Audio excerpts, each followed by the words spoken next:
Ya, pemirsa, untuk mengetahui bagaimana nilai transaksi komoditi hari ini, kami sudah bergabung bersama Pak Hasoloan Sitompul, analis MRG Mega Berjangka.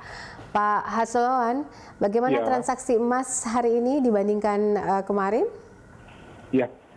Kalau kita lihat transaksi emas yang terjadi dari tanggal 19 yang saya pantau ya Mbak ya, dari tanggal 19, kemudian hari Senin tanggal 22 sampai dengan tanggal 23 hari ini, itu ada kenaikan ya yang lumayan signifikan kalau kita lihat. Nah, jadi memang kalau kita lihat pergerakan harga emas yang terjadi dari tanggal 19 kemudian sampai dengan tanggal 22, itu memang terjadi pergerakan harga yang lumayan signifikan, Mbak. Jadi disitulah memang seperti saya selalu mengutarakan kalau saya lagi live di Berita Satu ini bahwa transaksi di berjangka itu kita sangat sensitif dengan pergerakan harga. Jadi semakin cepat harga itu bergerak, maka pasar itu akan semakin liquid seperti itu, Mbak. Oke, lalu soal tren harga emas untuk pekan ini, setelah rapat kongres soal stimulus seperti apa? Oke, baik. Jadi kalau kita lihat ya, memang ada kemarin satu data ekonomi yang ditunggu-tunggu oleh pasar, yaitu masalah data tentang pergerakan harga emas yang terjadi kemarin, itu sempat menyentuh level harga terendah.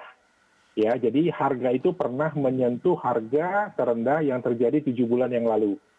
Ya, dan kemudian setelah itu kita lihat harga itu kemudian inflasi.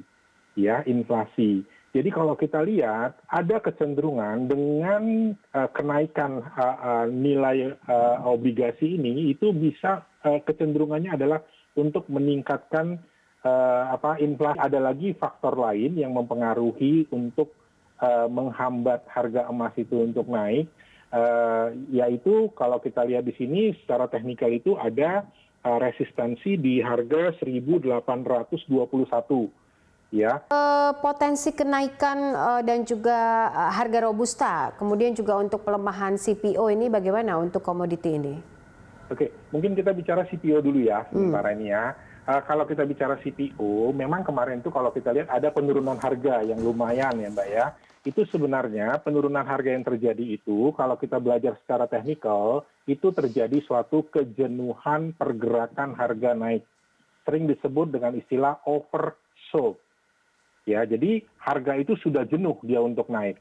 Ya, sehingga pasar itu melihat ada potensi untuk taking profit sehingga dia coba untuk membuat harga itu naik.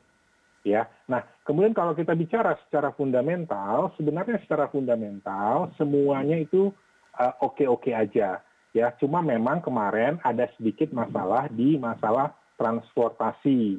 Ya, mungkin ini masih berhubungan dengan yang mungkin saya pernah bicarakan yaitu masalah La Nina. La Nina itu memang membuat transportasi itu agak sedikit terkendala ya Mbak ya. Nah, kalau kita bicara lebih lagi mungkin ya saya lihat kemungkinan besar CPO itu masih ada tekanan untuk masih naik ya. Kenapa? Karena semuanya kalau kita lihat masih mensupport pergerakan harga untuk naik. Misalnya kalau kita lihat dari sisi produksi ya itu bagus, nggak ada ini. Kemudian juga kalau kita lihat produk substitusi itu adalah produk yang bisa menggantikan produk dari CPO, itu sekarang lagi sedang mengalami kendala, yaitu apa? Yaitu corn oil dan soybean oil. Ya, corn oil sama soybean oil itu sekarang lagi masalah, sehingga itu membuat kecenderungan harga dari CPO ini masih untuk naik.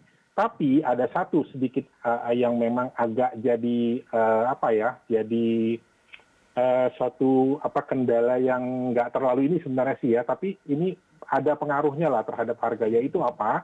Yaitu harga minyak dunia. Jadi kalau kita lihat CPO itu sudah di-blend ya dengan minyak fosil sehingga muncullah yang namanya biodiesel. Ya, nah kalau kita lihat di sini harga dari biodiesel itu kan dia bukan biodieselnya tapi minyak mentah dunia itu kan belum bisa bergerak up ya. Jadi dia masih terus turun ya. Sehingga apa? Sehingga di sini dibutuhkan yang namanya subsidi.